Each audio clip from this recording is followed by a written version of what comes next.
بسم اللہ الرحمن الرحیم والصلاة والسلام علی رسولہ الکریم اما بعد۔ اللہ تبارک و تعالی جل جلالہ نے ہمارے آقا حضرت محمد مصطفیٰ صلی اللہ علیہ وسلم کو 4 شہزادیاں عطا فرمائیں۔ نبی کریم صلی اللہ علیہ وسلم کی 4 بیٹیوں میں سب سے چھوٹی اور سب سے لاڈلی شہزادی حضرت سیدہ فاطمۃ الزہرا رضی اللہ تعالی عنہا ہیں، جن کا نام امام الانبیاء صلی اللہ علیہ وسلم نے فاطمہ رکھا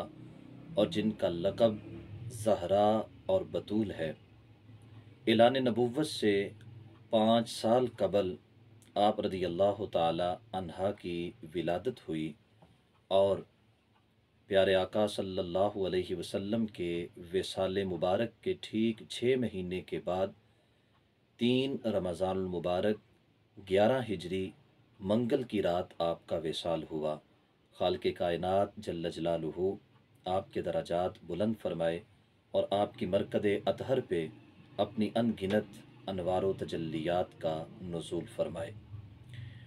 حضرت سیدہ فاطمۃ الزہرا رضی اللہ تعالی عنہا کی شان و عظمت کا کیا کہنا۔ میرے رب نے آپ کو بڑی عظیم شان عطا فرمائی ہے۔ سید عالم نور مجسم شفیع معظم صلی اللہ علیہ وسلم ارشاد فرماتے ہیں کہ فاطمہ میرے جگر کا ٹکڑا ہے، جس نے اسے تکلیف دی اس نے مجھے تکلیف دی، اور بالیقین جو امام الانبیاء صلی اللہ علیہ وسلم کو تکلیف دیتا ہے وہ حقیقت میں خدا کے ساتھ اعلان جنگ کر رہا ہوتا ہے۔ تو حضرت سیدہ فاطمۃ الزہرا رضی اللہ تعالی عنہا سے عقیدت رکھنا، دل میں آپ کا احترام رکھنا، آپ کی ذات مبارکہ سے نسبت کو قائم کرنا، یہ نبی کریم صلی اللہ علیہ وسلم کی محبت کا باعث ہے اور یہ خدا کی رحمت کا باعث ہے، اور جو آپ سے جتنا دور ہٹتا جاتا ہے وہ اتنا ہی خدا اور مصطفیٰ سے دور ہٹتا جاتا ہے۔ حضرت حذیفہ بن یمان رضی اللہ تعالی عنہ پیارے آقا صلی اللہ علیہ وسلم کے جلیل القدر صحابی ہیں، اور آپ کو یہ اعزاز بھی حاصل ہے کہ اللہ کے نبی صلی اللہ علیہ وسلم آپ سے راز کی بات بھی بیان کیا کرتے تھے۔ حضرت حذیفہ فرماتے ہیں کہ میں مغرب کی نماز پڑھنے کے لیے مسجد میں حاضر ہوا، پیارے آقا صلی اللہ علیہ وسلم کی اقتداء میں نماز مغرب کو ادا کیا۔ نبی کریم صلی اللہ علیہ وسلم خلاف معمول بہت جلد اپنے گھر تشریف لے گئے۔ میں آپ سے ملاقات کرنا چاہتا تھا، لیکن آپ کو روکنا اور آپ کو گھر سے باہر بلانا یہ خلاف ادب بھی تھا، اس لیے میں مسجد میں ہی بیٹھ کے انتظار کرنے لگا۔ فرماتے ہیں کہ عشاء کا وقت ہو گیا اور پیارے آقا صلی اللہ علیہ وسلم عشاء کے وقت مسجد میں تشریف لائے، نماز پڑھی اور نوافل کو ادا کرتے رہے۔ آہستہ آہستہ مسجد نبوی خالی ہوتی گئی۔ فرماتے ہیں پھر میرے آقا صلی اللہ علیہ وسلم تھے اور میں تھا۔ نبی کریم صلی اللہ علیہ وسلم اپنے قدم اٹھاتے ہوئے اپنے گھر کی طرف روانہ ہوئے تو میں بھی اب آپ کے پیچھے چل پڑا۔ تو میرے آقا صلی اللہ علیہ وسلم نے مڑتے ہوئے مجھے اور میری والدہ کی بخشش و مغفرت کی دعا کرتے ہوئے ارشاد فرمایا، اے حذیفہ تمہیں کیا چاہیے، کیوں رکے ہوئے ہو؟ تو میں نے عرض کی کہ محبوب میں آپ سے دعا چاہتا تھا اپنے لیے، اپنی والدہ کے لیے، اور وہ آپ نے فرما دی۔ پھر میرے آقا صلی اللہ علیہ وسلم نے فرمایا، اے حذیفہ ابھی تھوڑی دیر قبل میرے پاس رب ذوالجلال کا ایک فرشتہ حاضر ہوا ہے، وہ جب سے پیدا ہوا تب سے لے کر آج تک وہ زمین پر نہیں اترا۔ آج خصوصی طور پہ میرے رب نے اسے اجازت عطا فرمائی اور وہ آسمان پہ سے زمین پر آیا میرے ساتھ ملاقات کرنے کے لیے۔ تو جس وقت وہ اللہ سے اجازت لے رہا تھا میرے ساتھ ملاقات کی تو میرے رب نے اس فرشتے کے ہاتھ میرے نام 2 پیغام بھیجے۔ ایک رب ذوالجلال نے اس فرشتے کے ہاتھ میرے لیے سلام بھیجا، اور دوسرے نمبر پہ اس فرشتے کے ہاتھ رب ذوالجلال نے یہ پیغام بھیجا ہے کہ حسنین کریمین میرے دونوں شہزادے یہ جنت کے نوجوانوں کے سردار ہیں اور حضرت سیدہ فاطمۃ الزہرا رضی اللہ تعالی عنہا جنت کی خواتین کی سردار ہیں۔ احباب ذی وقار، جس ہستی کو رب ذوالجلال نے جنت کی تمام خواتین کا سردار بنا رکھا ہے، اس ہستی کے مقام اور مرتبہ کو بیان کرنے کے لیے چند منٹ کوئی حیثیت نہیں رکھتے، بلکہ یہاں پر تو سالوں بیت جائیں، شان فاطمۃ الزہرا رضی اللہ تعالی عنہا صحیح طریقے سے کامل انداز میں بیان نہیں ہو سکتی۔ حضرت سیدہ فاطمۃ الزہرا رضی اللہ تعالی عنہا نے آغوش نبوت میں تربیت پائی، نبی کریم صلی اللہ علیہ وسلم کی خصوصی شفقت میں آپ پروان چڑھیں، تو نبی علیہ الصلاۃ والسلام کی سیرت کا، آپ کے کردار کا رنگ آپ رضی اللہ تعالی عنہا کی سیرت کے اوپر غالب تھا۔ بے شمار روایات ہیں جو حضرت سیدہ فاطمۃ الزہرا رضی اللہ تعالی عنہا کی اعلیٰ سیرت کے نبی کریم صلی اللہ علیہ وسلم کے سیرت کا عکس ہونے پر دلالت کرتی ہیں۔ آپ رضی اللہ تعالی عنہا کا نکاح ہمارے آقا صلی اللہ علیہ وسلم نے رب ذوالجلال کے حکم سے تاجدار حل عطا، مراد کل کفا، شجاعت کے غضنفر، سخاوت کے سمندر، باب مدینۃ العلم حضرت سیدنا علی المرتضیٰ کرم اللہ تعالی وجہہ الکریم سے فرمایا، حضرت سیدہ فاطمۃ الزہرا رضی اللہ تعالی عنہا جب دلہن کی حیثیت سے اپنے شوہر نامدار رضی اللہ تعالی عنہ کے گھر میں جاتی ہیں، روایات میں آتا ہے شام کا وقت ہوا اور حضرت علی رضی اللہ تعالی عنہ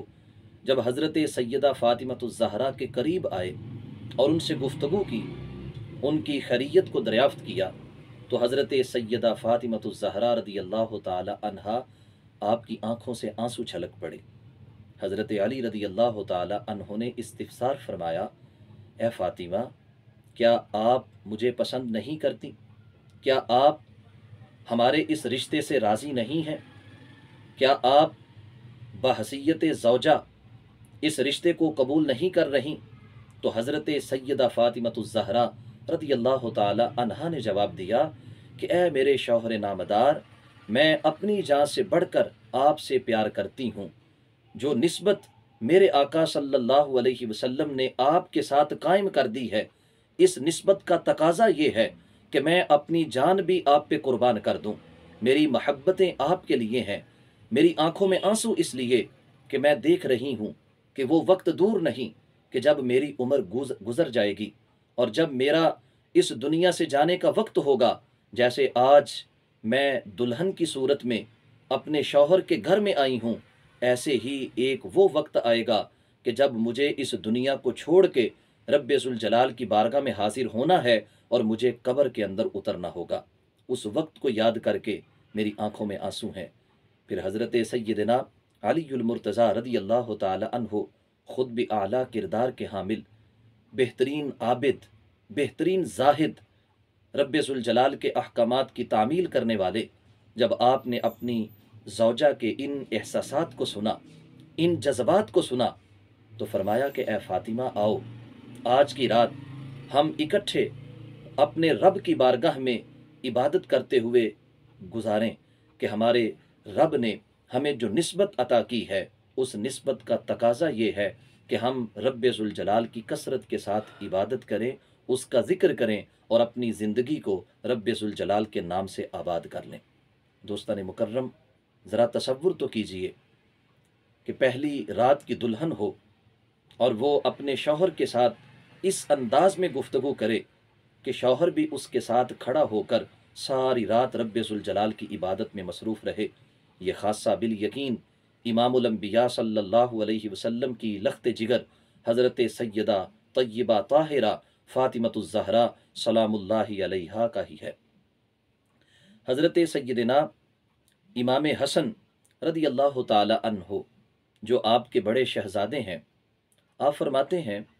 کہ اکثر گھر کی محراب میں، یعنی گھر کا وہ حصہ جو نماز کے لیے ہم نے مخصوص کر رکھا تھا، میں نے اکثر اپنی والدہ کو دیکھا کہ وہ ساری رات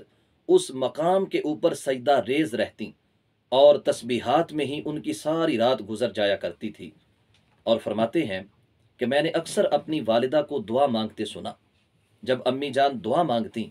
تو دعا میں التجا کیا کرتیں مسلمان مردوں کی بخشش کی، مسلمان عورتوں کی بخشش کی، اپنے ہمسایوں کی بہتری کی، اہل ایمان کی درجات کی بلندی کی۔ تو فرماتے ہیں کہ میں نے عرض کیا کہ اے امی جان، کیا بات ہے کہ آپ جب بھی اللہ کی بارگاہ میں اپنے دامن کو پھیلاتی ہیں تو لوگوں کے لیے ہی مانگتی رہتی ہیں؟ آپ جب بھی اپنے ہاتھ اٹھاتی ہیں تو نبی کریم صلی اللہ علیہ وسلم کے غلاموں کے لیے آپ اللہ سے دعائیں مانگتی ہیں، آپ اپنے لیے کیوں نہیں کچھ مانگتی؟ تو حضرت سیدہ طیبہ طاہرہ فاطمۃ الزہرا رضی اللہ تعالی عنہا نے جواب دیا کہ اے میرے جگر پارے، اے میرے شہزادے، کیا تم جانتے نہیں ہو کہ ہم محمد صلی اللہ علیہ وسلم کے گھر والے ہیں، اور ہمارا انداز یہ ہے کہ ہم پہلے ہمسایوں کے لیے دعا کرتے ہیں، پھر اپنوں کے لیے دعا کرتے ہیں۔ اور دوستان مکرم، یہ انداز حضرت سیدہ فاطمۃ الزہرا کا یہ پوری امت کے لیے تعلیم ہے کہ آپ رضی اللہ تعالی عنہا تو اپنی دعاؤں میں اپنے ہمسایوں کو اور دیگر اہل ایمان کو شامل کیا کرتی تھیں، اور ایک آج ہمارا کردار ہے۔ دعائیں تو بہت پیچھے رہ گئیں، کسی کی خیر خواہی کا جذبہ تو بہت پیچھے رہ گیا۔ اب تو دور ایسا ہے کہ ہمسایوں کو باقاعدہ تکلیف دی جاتی ہے، ہمسایوں کے ساتھ باقاعدہ بغض و عناد رکھا جاتا ہے، عداوت کی جاتی ہے، جبکہ ہمارے آقا صلی اللہ علیہ وسلم کا فرمان ہے کہ خدا کی قسم وہ بندہ مومن نہیں ہے کہ جس کی حرکتوں سے اس کا ہمسایہ مشکل محسوس کرے۔ یعنی جو اپنے ہمسائے کو تنگ کرتا ہے، اسے تکلیف دیتا ہے، وہ بندہ ایمان والا نہیں ہو سکتا۔ اور پھر ایک اور مقام پہ ارشاد فرمایا کہ رب ذوالجلال ایسے لوگوں سے قطعاً راضی نہیں ہے کہ جو خود تو پیٹ بھر کے سوتے ہیں اور ان کے ہمسائے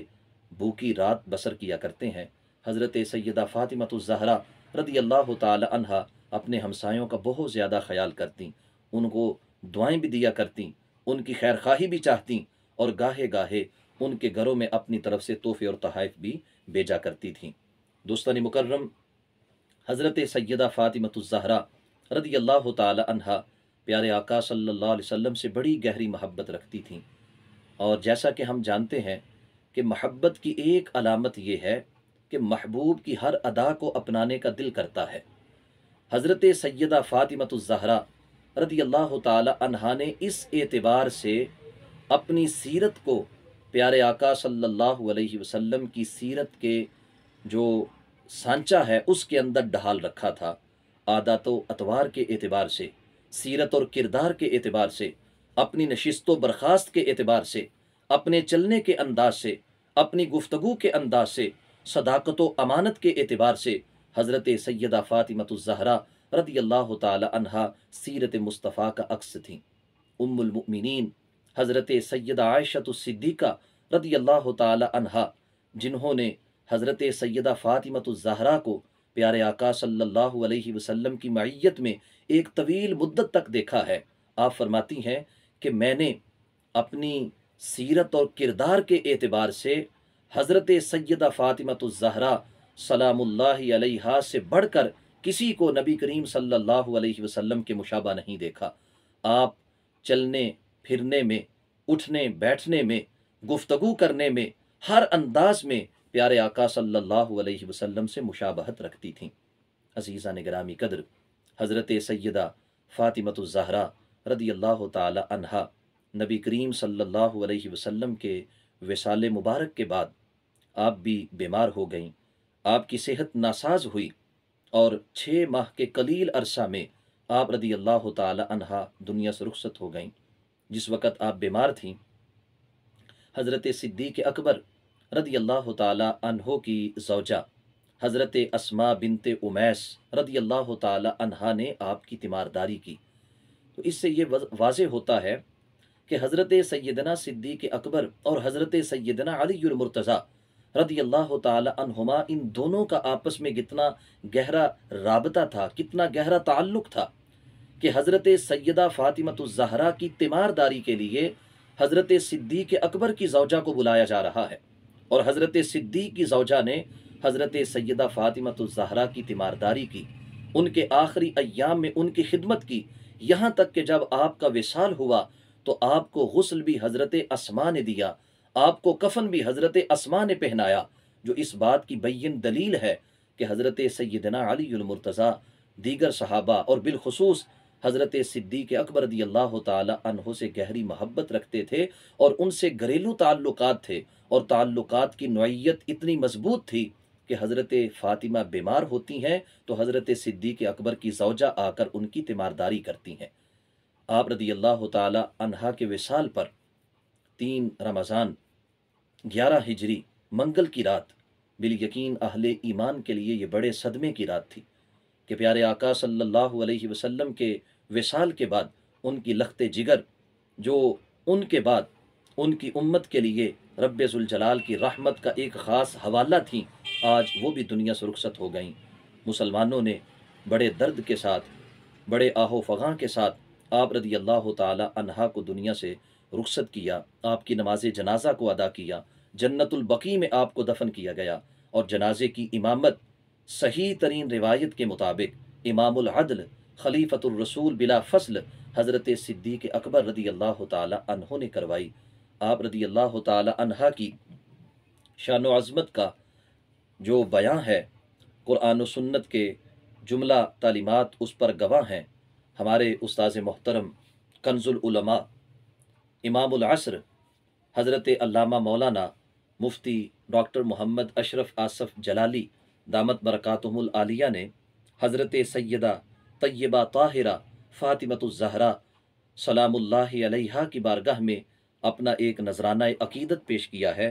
وہ آپ احباب کی سماعتوں کی نظر کرتا ہوں۔ آپ لکھتے ہیں، سیدہ خاتون جنت کی انوکھی شان ہے، سیدہ خاتون جنت کی انوکھی شان ہے،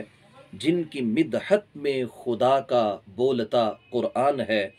پارائے جگر نبی وہ راحت قلب نبی، بدعت منی کا پڑھ لو مستند فرمان ہے، کس تقدس کا نبی نے نام رکھا فاطمہ، کس حقیقت کو خدا نے یہ دیا عنوان ہے، دختر ختم الرسل وہ مادر حسن و حسین، دختر ختم الرسل وہ مادر حسن و حسین، بانوے مولا علی وہ آیت رحمان ہے، صالحہ وہ صابرہ وہ عفیفہ پارسا، ان کے اوصاف حمیدہ سے بشر حیران ہے، جس نے جلنا ہے سقر میں رکھ لے بغض فاطمہ، جس نے جلنا ہے سقر میں رکھ لے بغض فاطمہ، ان کی الفت سے ہی مومن صاحب ایمان ہے، جو بھی سیکھا جو بھی پایا اور جو ملے گا حشر میں، جو بھی سیکھا جو بھی پایا اور جو ملے گا حشر میں، وہ کیا ہے وہ تو بس ایک فاطمی فیضان ہے، اور محو سجدہ ہے حرم میں آج یہ نوک قلم، محو سجدہ ہے حرم میں آج یہ نوک قلم، نظم میں لکھنے کو آصف سیدہ کی شان ہے، سیدہ خاتون جنت کی انوکھی شان ہے، جن کی مدحت میں خدا کا بولتا قرآن ہے۔ رب ذوالجلال کی بارگاہ میں بڑی نیاز مندی کے ساتھ التجا ہے کہ میرا رب حضرت سیدہ فاطمۃ الزہرا سلام اللہ علیہا کی مرکز اطہر پہ اپنی ان گنت انوار و تجلیات کا نزول فرمائے، اور ہماری خواتین کو حضرت سیدہ طیبہ طاہرہ سلام اللہ علیہا کی سیرت کو اپنانے کی توفیق عطا فرمائے۔ وآخر دعوانا ان الحمد للہ رب العالمین۔